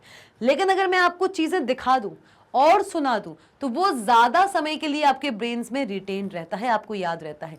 इसलिए देखो, इस बात पे मैं बिल्कुल अमल करती हूँ, perception is much much better than the words. किसी चीज़ को अगर आप विजुअलाइज तरीके से देखेंगे वो ज़्यादा समय तक आपके दिमाग में टिकेगी, rather than studying that thing in form of words और सेंटेंसेस। क्योंकि वर्ड्स और सेंटेंसेस में तो आप हर चीज़ पढ़ते हैं, राइट और नॉट। तभी आपने एक चीज नोटिस की होगी कि मैं अगर आपको नॉर्मल भी कोई टॉपिक पढ़ा रही हूं उसका मैं इक्विवेलेंट डायग्राम बना के आपको अधिकतर चीजें समझाने की कोशिश करती हूं। ऐसा क्यों? ऐसा इसलिए क्योंकि एग्जामिनेशन टाइम पे आप ये पूरी थ्योरी नहीं पढ़ने वाले, आप घबरा जाएंगे। आपको जो याद रहेगा वो रहेगी ये सारे के सारे डायग्राम्स। अगर कोई टॉपिक आपका छूट भी जाता है, आप नहीं भी पढ़ पाए, अगर आपको वो डायग्राम याद होगा जो आपने यहाँ देखा था हमारे मैग्नेट ब्रेन्स पे मेरी क्लास में, तब भी आप उस क्वेश्चन को फोड़ के आ जाओगे, है ना। चलिए आइए, तो convincing proves a point, see and here. Compact way to convey information, किसी भी चीज़ की इन्फॉर्मेशन देने का सबसे बेहतरीन तरीका है कि उसको, किसी भी चीज़ को समझाने का, इन्फॉर्मेटिव बनाने का सबसे बेहतरीन तरीका है कि उसको आप डायग्राम रूप में या फ्लोचार्ट के रूप में समझाना ज़्यादा प्रेफर करें। चलिए आइए, more interesting than just talk और print, remember to use as many of the 5 senses as possible. किसी चीज़ को आप बोल के समझाएं या प्रिंट करके समझाएं, इससे अच्छा है कि उसको चार्ट्स के रूप में समझाएं तो ज़्यादा बेहतर होगा। क्लियर हुआ? चलिए, तो ये कुछ हमारे एडवांटेजेस थे ऑफ यूजिंग अ चार्ट और graphs in OOO calc software apart from using a normal text value और data value in the cells. Disadvantages, अब इसका डिसएडवांटेज क्या है? एक पर्टिकुलर OO कैल्क सॉफ्टवेयर में किसी भी चार्ट को अगर आप बनाते हैं यूजिंग एनी सोर्स डेटा, किसी भी डेटा को अगर चार्ट की हेल्प से आप रिप्रेजेंट करना चाहते हैं तो उसका सबसे बड़ा डिसएडवांटेज क्या है? आइए, टाइम कंज्यूमिंग। सबसे ज्यादा जो चार्ट में सबसे बड़ी दिक्कत आती है वो आती है टाइम कंज्यूमिंग। देखो, एक कॉन्सेप्ट होता है जिसका नाम है क्या? एक कॉन्सेप्ट होता है जिसका नाम है चार्ट रीडिंग। बहुत ही अमेजिंग कॉन्सेप्ट है और जिसको ये कॉन्सेप्ट आता है वो चार्ट्स के बीच में हमेशा घिरा रहता है और वो चार्ट्स को बहुत इजी तरीके से डिकोड कर लेता है, बहुत इजीली डिकोड कर लेता है। भाई, चार्ट बनाना जितना कठिन नहीं है ना, उतना चार्ट को पढ़ना कठिन है। चार्ट रीडिंग, बने बनाए चार्ट को समझना, हर एक चीज समझना, कहाँ क्या जा रहा है, कैसे जा रहा है, चार्ट को रीड करना, रीड करके चीज़ों को समझना, एक कंक्लूजन पे पहुंचना उतना ही टफ है और उतना ही ज़्यादा टाइम कंज्यूमिंग है। देखते हैं टाइम कंज्यूमिंग कैसा है। चलिए देखें। Time consuming to make decisions must be made in advance for layout, colour, materials etcetera. मतलब कि आपको अगर कोई भी डिसीजन तक पहुंचना है, जैसे अभी हमने एक ग्राफ देखा था कि न्यू दिल्ली सिटी में ईयर 2012 से 2016 में ओवरऑल इंक्रीमेंट ही हुआ है, टेम्परेचर में बढ़ावट ही आई है, गिरावट सिर्फ एक बार आई थी लेकिन वो किसी काम की नहीं थी क्योंकि उसके बाद उसने सीधा 70 पे छलांग मारी थी। तो भाई, टाइम कंज्यूमिंग, अगर आपको चार्ट रीड करना नहीं आता है, उसमें कौन सा कलर किस चीज़ के लिए यूज़ हो रहा है, किस तरीके से किस किस लेबल्स का यूज़ हो रहा है, एक्स एक्सेस क्या है, वाई एक्सेस क्या है, टाइटल क्या है, वैल्यूज़ कैसे प्लॉट हुई हैं, कैटेगरीज कौन कौन सी हैं, कैसे वो एक दूसरे से कंपैरिजन कर रही हैं, अगर ये सब चीज़ें आपको नहीं आती हैं तो चार्ट उतना ही आपके लिए डिफिकल्ट और टाइम कंज्यूमिंग बन जाता है। टेक्निकल इन नेचर, आपका जो चार्ट होता है वो हमेशा टेक्निकल नेचर का होता है। टेक्निकल नेचर का मतलब है ऑडियंस नॉलेज टू इंटरप्रेट और अंडरस्टैंड। हर कोई चार्ट को समझ ले ये जरूरी नहीं। टेक्निकल होता है चार्ट, चार्ट को समझना, पढ़ना एक टेक्निकल बंदे के बस की बात ही होती है और हम सब टेक्निकल हैं। मैं कंप्यूटर साइंस पढ़ा रही हूँ, मैं टेक्निकल हूँ, और आप मुझसे कंप्यूटर साइंस पढ़ रहे हैं तो आप भी धीरे धीरे टेक्निकल बनते जा रहे हो। जी हाँ, टेक्निकल अगर आपका नेचर है, अगर टेक्निकली आप चीज़ों को टैकल करना जानते हो, टेक्निकली चीज़ों को इंटरप्रेट करना जानते हो, तो चार्ट्स को भी ईजिली डिकोड करना सीख जाओगे। चलिए आइए, costly depending on the medium use, poster board, transfer letters etcetera. भाई किसी भी चीज को, एक डेटा को एक नॉर्मल पेपर फॉर्मेट में प्रिंट करा के तो भेज सकते हो, लेकिन उसी डेटा को अगर चार्ट में रिप्रेजेंट किया है तो चार्ट को एक नॉर्मल पेपर में भेजना अच्छा नहीं लगता। उसके लिए आपको अलग से एक अच्छा सा पेपर, जो कॉस्टली पेपर है, अच्छे से कलर प्रिंटर, इन सब की जरूरत पड़ती है भाई, क्योंकि अगर कलर प्रिंटर यूज नहीं करोगे तो चार्ट में कौन सा कलर किस चीज को रिप्रेजेंट कर रहा है वो कैसे पता चलेगा, सारा ही ब्लैक एंड व्हाइट हो गया। तो भाई ये ना आपका थोड़ा सा कॉस्टली भी पड़ता है। क्लियर हुआ? चलिए आइए, तो भाई एडवांटेजेस भी देख लिए हमने, डिसएडवांटेजेस भी देख लिए, और इसी के साथ अब हम देखने वाले हैं पर्पसेस भी। भाई कैल्क सॉफ्टवेयर के अंदर चार्ट को लाने का बेसिक पर्पस क्या था? आइए, to show and compare changes, किसी भी चीज में किसी भी दो चीजों में कंपैरिजन कराने के लिए और किसी भी चीज में क्या चेंज आया है ये दिखाने के लिए chart is considered by far the best option. आइए, to show and compare relationships, changes को शो करना और कंपेयर कराना, दो चीजों के बीच के रिलेशनशिप्स को शो करना, उनके बीच में कंपैरिजंस कराना, और to bring facts to life, जो फैक्ट हैं उनको लाइव तरीके से आपके सामने रिप्रेजेंट करने के लिए चार्ट सबसे ज्यादा बेहतरीन है। क्लियर हुआ? चलिए आ जाइए, आगे बढ़ते हैं हमारे एंटायर सेशन के लास्ट क्वेश्चन की तरफ। भाई हमारे एंटायर सेशन का लास्ट क्वेश्चन है क्वेश्चन नंबर 6, तो फटाफट से देख लें क्या इसको। चलिए आइए, I cannot add titles to a chart embedded in my worksheet. मैं अपने वर्कशीट में पहले से बने बनाए चार्ट में एक टाइटल ऐड नहीं कर पा रहा हूं। उस टाइटल को मैं एडिट करना चाहता हूं। मेरी एक वर्कशीट है और उस वर्कशीट में मैंने कुछ डेटा दिया हुआ था, उस डेटा के रिस्पेक्ट में मैंने एक कॉलम चार्ट बना लिया। चलो आप, डेटा था, मैंने एक कॉलम चार्ट बना लिया। अब एक कॉलम चार्ट जब हमने बनाया तो उस कॉलम चार्ट का जो टाइटल मैंने जब वो चार्ट क्रिएट किया था using the chart wizard dialog box, तब मैंने कुछ और चार्ट टाइटल दिया था। अब मुझे वो चेंज करना है, मैं उसको एडिट करना चाहता हूं पर कर नहीं पा रहा हूं। क्या लिखा है? I can not add titles to a chart embedded in my worksheet. नहीं कर पा रहा हूं आउट ऑफ एनी रीजन। आपके हिसाब से वो क्या रीजन होगा? क्या आप जानते हैं वो क्या रीजन हो सकता है? बिल्कुल आप जानते हैं, मैंने जब आपको पढ़ाया था क्या, creating a chart in O calc, उसके 3 पार्ट्स पढ़ाए हैं। तीनों ही पार्ट में मैंने आपको चार्ट विजार्ड डायलॉग बॉक्स बहुत अच्छे से समझाया है। अगर आपने मेरा वो पूरा सेशन देखा है तो आप जानते हैं कि मैं किस बारे में बात कर रही हूँ। चार्ट विजार्ड डायलॉग बॉक्स के अंदर होते हैं 4 सब सेक्शंस, और इन 4 सब सेक्शंस में से एक सेक्शन होता है जो बहुत इंपॉर्टेंट होता है, and that is chart elements section, the last section of the chart wizard dialog box. Chart element section chart wizard dialog box का लास्ट सेक्शन होता है, जहां पे जब भी आप एक चार्ट क्रिएट करने की कोशिश करते हैं, चार्ट एलिमेंट के अंदर आपसे पूछे जाते हैं कुछ चीजें, जैसे कि आप जो चार्ट बना रहे हैं उसका टाइटल क्या रखना चाहेंगे, सब टाइटल क्या रखना चाहेंगे। आपका चार्ट अगर एक्स और वाई एक्सिस रखता है तो एक्स एक्सिस का टाइटल क्या होगा, वाई एक्सिस का टाइटल क्या होगा, and all the other things. तो भाई चार्ट विजार्ड डायलॉग बॉक्स के अंदर जहां आप इनिशियली कोई चार्ट बनाते हैं, चाहे वो कोई भी चार्ट हो out of the given 10 charts, chart element section के अंदर अगर आपने टाइटल्स, सब titles, x axis title, y axis title को अगर खाली छोड़ दिया, उसमें कोई भी अगर आपने चीज नहीं दी, तो चार्ट बनने के बाद आप उसके टाइटल को एडिट नहीं कर सकते। देखो, the titles have not been entered in chart elements step 4 of the chart wizard.